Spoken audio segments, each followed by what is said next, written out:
Hello and welcome back to Big Mouth and welcome to my Wonder Woman 84 spoiler chat. There's actually one thing and one reason I'm doing this video about, because my review, which I hope you really enjoyed of Wonder Woman 84, I'm looking back at it and I've realised I forgot to mention quite a few things. And I've told you guys and girls and everybody else before, I forget things so easily. So I really want to discuss the moment where Diana loses her powers. She literally has got two people in her arms. Is it two children, if I remember rightly? Told you the memory's going. I'm getting old. I'm nearly 50, 48 years old, right? But anyway, so all of a sudden, she's about to lose her grip from her lasso. So she falls down. So this is to signify that she's losing her powers. This is to signify by her making this wish and not giving it up, she's just going to keep on losing her powers. So Steve identifies this really quickly. I personally don't like the way they did that. Let me give you a great example. In Sam Raimi's Spider-Man 2, Peter starts to lose his abilities. He's swinging around, he falls down on the trash cans, and this really bothers Peter, as it would. You would be bothered if you were losing your powers, if you had these abilities and all of a sudden you're falling flat on your ass. So in Sam Raimi's Spider-Man 2, he goes to see a psychiatrist and he gives an example. I had a dream that I was Spider-Man or something along those lines and I was losing my powers. And he goes, maybe there's something psychologically that he wants more than having his powers or something along these lines. This is a much better way of dealing with that situation, because Peter is showing the audience that he's bothered by this. Outwardly, he's acting like, I don't want to lose my powers. But then by talking to the shrink, he realizes he wants a relationship and a life with Mary Jane more than he wants to be Spider-Man. So he says those iconic words and he dumps the Spider-Man suit. I'm Spider-Man, no more. Now, I'm not suggesting that Patty Jenkins should have ripped that off, but that would have been a very dramatic moment where she gives up being Wonder Woman for Steve Trevor. We also saw this in Superman 2, and of course, Raimi was very heavily influenced by the Donnerverse of Superman. But in Superman 2, Superman literally gives up his powers to be with Lois Lane. And his mother, Lara, played by the iconic late Susanna York, says to him, and I love this moment, but consider, you will be like an ordinary man. You will live like an ordinary man. And you can be hurt like an ordinary man. That bit always fucking well gets to me. It really makes me cry, because she's trying to warn her son that he's not used to not having these abilities. And he will be hurt. And him being hurt is worse than an ordinary human being hurt, because he's not used to being hurt, and she knows that. And then she looks at him. My son, are you sure? Mother, I love her. A really beautiful, powerful moment in this superhero movie. And they don't do this in Wonder Woman 84. She starts to lose her abilities. You can see her getting weak. She's getting shot. She's getting injured. It doesn't really seem to affect her psychologically or emotionally. I love the element of her refusing to give up the wish because she loves Steve so much. I like all of that. But it's not really dealt with in the proper manner. And I think this is really the real problem for me with this film. It kind of jumps over certain situations and doesn't deal with them. It's like the development of Barbara Manova. She's one stage when she's made the wish, she's slowly getting a bit more confident, a bit more aggressive, but then all of a sudden it seems to jump a whole bit of narrative. As I mentioned yesterday, she just seems to turn up at the White House and she's already protecting Maxwell Lord and she's already got this aggressive attitude towards Wonder Woman. And you kind of think, well, where's this come from? All of a sudden you're hating on her. Where did this, where's this resentment come from? They don't build on it.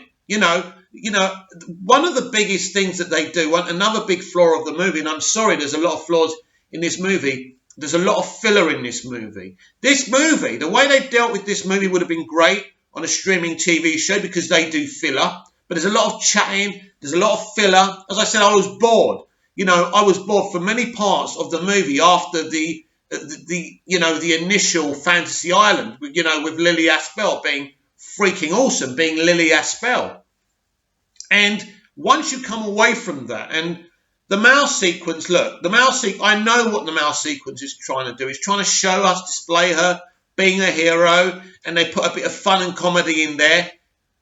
The comedy element just doesn't work, and it's just in the expense of men. It's the bit when you've got the two women, doing their aerobics and the old men looking at them bending over. It's terrible. Again, Patty trying to display toxic masculinity. It's like when the tramp is coming on to Barbara. It's men bad. Now, that's not a big deal to me because we see it all the time now. As a male, I have to be told that's who I am. Maybe it is, I don't know. Guilty as charged. I still think females are as toxic in that way as males. I think straight females are just as bad, by the way. That's just my opinion. But anyway, so yeah, as I was watching the film, I was just thinking, she's lost her powers. This is the moment to take a deep breath from the action and say, she has to evaluate it herself. And it has to be something that she looks at and she thinks, instead of Steve saying you're losing your powers, and he's pointing it out to her, it should be her pointing it out to herself, thinking, oh my God, I fell over. What happened here? I've got to find out. And when she realizes, it's that moment of recognition, of analysis. What do I do here? Do I rescind my wish? Then you get all the great stuff with Steve and Diana and her refusing to give up the wish, which is great stuff because there is actually, I think in the Donna cut of Superman 2, you've got Clark saying to Jor-El, don't I deserve something? I'm saving these people. Don't I deserve to be happy too? So it's that moment of selfishness, which is great, which leads to the big mistake and the big decision of Superman giving up his powers. Ultimately, once she starts losing her powers, she could just say, I don't want to do this anymore, and that's the mistake. And then in the end, Steve Trevor makes a sacrifice like he did in the first film. And you do it like that. And I just like how they did it in Superman 2 and in Raimi's Spider-Man 2. And I just wanted to talk about that because I forgot to mention it. I'm sure there's going to be a lot more videos from me about things I've forgotten to mention so far in this video and in the next video. It's all kind of around my head. I'm rewatching the movie again. As I say, I don't hate the movie. And if you think I hate the movie, I don't. There's a lot of agenda going on. There's a lot of, it's Geoff Johns' fault. Explained yesterday, nothing happened in that film that Patty didn't want to happen. And, the studio, as I mentioned in my review, were querying her and asking her, is this really the way we should go? And I think the reactions to the movie are pretty obvious that the studio were right. And even the people who really love this movie, I think, without outwardly admitting it, there are big problems within this film. And the structure of not having much action, not having the shield, not having the sword, I think is a problem. Now, there are two versions of Diana, if you like. There is the kind of warrior, kick-ass warrior who will kick the crap out of you. We know in the comics she chops Maxwell Lord's head off. That's never going to happen in a modern day movie. It would with Snyder. And also we have to talk about Snyder and Zack Snyder's Justice League. In Zack Snyder's Justice League, she's going to chop off Steppenwolf's head. She ain't going to play defense. She ain't going to talk about love. Now, she does talk about love in that film. She's still peaceful Diana. But when you're a hero, when you're a warrior, sometimes you have to make certain decisions. Clark had to kill Zod because he had no choice. You give these characters these big decisions, these unfair decisions to make.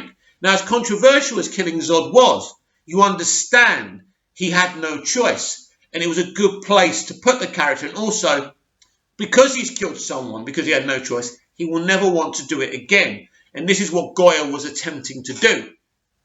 And so it's all very well doing a lighter Wonder Woman. When I was watching Wonder Woman 84, actually, I was thinking the tone of this movie and the style of this movie is kind of those afternoon matinees you see on the telly, made mostly for women who are at home, you know, doing the ironing and watching the film.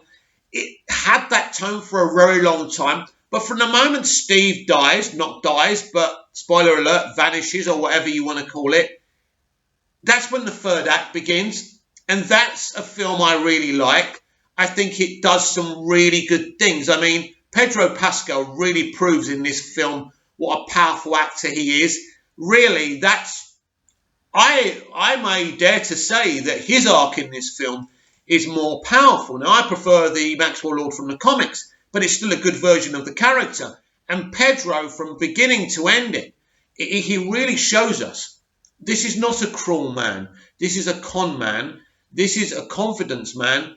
But his one inspiration, that his motivation, and character motivations are important. His motivation is his son. He does not want his son to think he's a loser. So he's always lost all his life. He just wants to win this once and show his son he's a winner. You know, he says to his son in the end when he comes to his senses, you never have to wish for me to love you. So powerful. So this film really just gets you in the heart. And as I say, the opening sequence on the island and the final act, I think, are very effective to what Patty wanted to do. But for me, the major problem is the labelling of toxic masculinity, which we're seeing in all these movies now. It's something we're not going to lose. So you either, you know, put up with it or don't watch these films. Go watch, you know, the older films in your cabinet. But I think if you want to focus on the good, it's the opening and the closing of the movie. Very, very good. Very effective. That really works. The problem with this movie is from the mouse sequence onwards, there's a lot of dead air. Even when Steve comes, it's initially kind of emotional, but then you're kind of bored of them just hanging out. You want something to happen. And I think, I mean, I said it in my review, I think Chris Pine is one of the last of the movie stars. He's just so cool. He's just so amazing. And they've got to find a way to keep this guy in the franchise via Flashpoint. I don't know if he'd want to work without Patty because it seems to be kind of where he wants to be. But he's an actor after all, and he wants to work. But also, what I want to discuss in this spoiler chat, where does the character of Wonder Woman go from here? Where does she go after this film? This film is dividing audiences. It's not divisive. There's a difference. As I say, to be divisive, you have to be controversial. There's nothing controversial about this film. In a lot of ways, it's paint by numbers. But really, my issue with this film isn't the plot at all. What I love about the opening with young Lily Aspel is that they're setting up all the themes that they're going to deal with in the final act. That's the problem with this film. You can go from the opening sequence to the third act, and you'll be quite satisfied. If you only watch that, you're going to think, actually, this is a really good film. Unfortunately, you've got all the rest of it. It takes so long to get warmed up. And I'm not one of these idiots who needs action, action, action and needs a light show. No. But if you're going to do the dialogue, if you're going to have the quiet moments, those quiet moments have to work. Wonder Woman 2017 has a lot of quiet moments, but none of those quiet moments are dead air. And I think that is the problem with Wonder Woman 84. If you just watch the opening sequence in the third act, you can't help but to be so emotional during that third act. You can't help but love what's going on with young Wonder Woman, young Diana, where she's being taught a very important lesson about you can't, truth is all that matters. And it's important. She's being taught something by her aunt and her mother. And I think and it's such a great moment. And then if you jump to the third act, brilliant. There is nothing wrong with the opening sequence and that final act. It is absolutely perfect, note for note. You don't have to have this big fight. I like big boss battles. That's why I love the endings of Man of Steel and BVS and Wonder Woman 2017. You see, I don't think there's a right way or a wrong way to do it. I don't mind that the film hasn't got wall-on-wall action. That's not really the problem. I think it needed more action, definitely. I think it was a liberty not to have more action in this movie. But if you've got no action, then the compelling moments have to work. The dialogue has to work. It really has to all sit emotional and a really good narrative. I explained to you about Smallville not having the budget of a superhero movie, but all the emotional beats were just as compelling as the superhero action. This is what made Smallville so special. And this is what Wonder Woman 84 attempts to do, but it doesn't succeed to do. Because really, you don't really have to. You need to see, Diana and Barbara meeting. The initial meeting is very good. You could. Kristen Wiig is so good in the opening, and when people are ignoring her, it's funny again because they go down this toxic masculinity thing. She's dropped the papers, and all these blokes ignore her. And Diana, a woman, is the only one who kind of helps her. And then when she's all dressed up and looks good, these guys want to know her again. It's labelling toxic masculinity. This is what these people are interested in.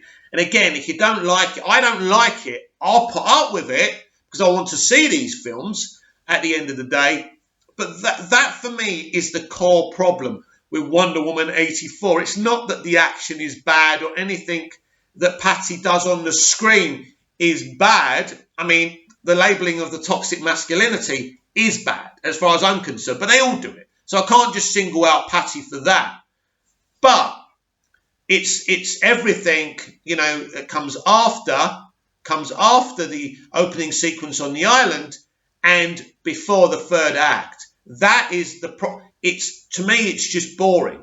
Now, I'm in the middle of rewatching it again, and I'm gonna maybe I'll calm down and say that it's all good. It's all good. That's the problem. Because Wonder Woman 2017 was so good, this film had to be something on another level. Batman Begins is so good. Batman Begins isn't an underwhelming film, but The Dark Knight takes the evolution of Bruce Wayne and Batman to another level where he loses so much. And you don't know where everything's going to go by the end of the film, and that's great. But unfortunately, I think Lucas has set the precedent as well with The Empire Strikes Back. The middle movie should be the movie where it all goes to fucking hell. And then the third movie, that's when you can sew these things up if you want, unless you want to keep on going. And I think that's the problem. This movie, for a middle movie, for a second movie, is just too damn easy, happy and bright and uplifting for a middle movie. What is the story that you're telling here, right? We met Steve Trevor in the first one. They fall in love, they become lovers, then he sacrifices himself. Right, second film, he comes back from the dead. He does the whole quantum leap thing, which I've already said on my spoiler full review that I didn't like. But again, what happens? They make love, they're together, and then he makes the decision. He tells her this is not right and he has to go. And in the end, she rescinds her wish, which is a powerful moment. It's such a great moment when she's walking away and he goes, wherever I am, I always love you. And she goes, I rescind my wish, and she's running. That's brilliantly, powerfully uplifting and emotional. That works for me. It's from that moment the film really, really does, no pun intended, swing. That's good. And that works. But before all of that, that's where it's a problem. So there's, as I say, there's too much dead air. And so as I say, the middle movie should be the one that really leaves everybody hanging and saying, bloody hell, what's going to happen next? And that's what they should have done here. And also, I'm not kind of sure that they should have gone for 1984. Patty's already said she didn't want to do the music. She didn't want to make it about the time period. But if you're going to be in that time period, like they do in Stranger Things, you've got to belabel it. You've got to show people what kind of era it is. You don't really do that. She didn't want to make 84 the character. But I think if you're going to go there, it has to be the character. I think World War I was kind of the character in Wonder Woman 2017. That's why one of the reasons the film was so powerful. Because the era was the theme of the movie. The war was the theme of the movie, basically, wasn't it? She thinks Ares has manipulated man to fight each other in this war, and she wants to stop him to stop the war. So the time period is the character in Wonder Woman 2017. So basically, Wonder Woman 84, which is the title, basically doesn't do that. So I'm thinking in the end of the day, right, if you don't want to do any other time periods, Gal's already said, I think we need to be in the present now. Well, maybe Wonder Woman 84 would have been better if it was Wonder Woman 2056 just in the future. Because if you want to do kind of the Steve Trevor coming back and you want to do the Wish thing, you can still do it in Wonder Woman 2056. I still think you don't kill him off in the first movie if you want him back, because you give yourself a problem. Narratively, it's a big problem to bring back a character from the dead who sacrificed, made a big sacrifice. It's like Palpatine coming back, because that takes away Darth Vader's big moment, heroic moment, from being the Anakin who, you know, embraced the dark side to realizing this fucker was manipulating you all along. And you're going to stop him. You're going to save your son's life and kill, you know, the cause of your pain. It's a brilliant moment. And so it's the same with Steve Trevor. As I said in my spoiler full review, you've just got to make him vanish or be banished somewhere. Still hurts Dinah, but it's an easier narrative in the sequel to bring him back. Don't kill him off if you want him to keep on coming back. That's my point, because the Quantum Leap thing didn't work. And finally in this video, because as I say, there's going to be plenty more Wonder Woman 84 videos because I forget so easily, but when is someone going to call Diana Wonder Woman in these damn movies? Why don't they call her Wonder Woman? Justice League, they didn't do it. They should have done it in Justice League. They didn't do it. They didn't do it in the first film. They should have done it in the first film. How can you tell someone's origin story and not give her iconic superhero name?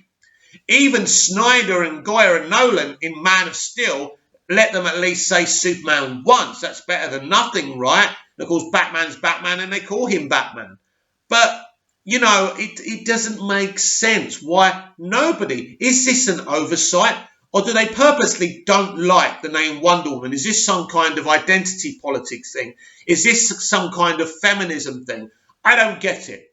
I mean, I think it may sound like a little thing to you lot, but I think it's a big deal. Call her Wonder Woman. Come on. I mean, I think I heard a policeman on the radio, and I think maybe he said Wonder Woman. I'm not sure. I'm going to have to try and listen out. Put it a bit louder next time. But she should be called Wonder Woman. They should be addressing her as Wonder Woman. It's such a great name. You know, she's Wonder Woman.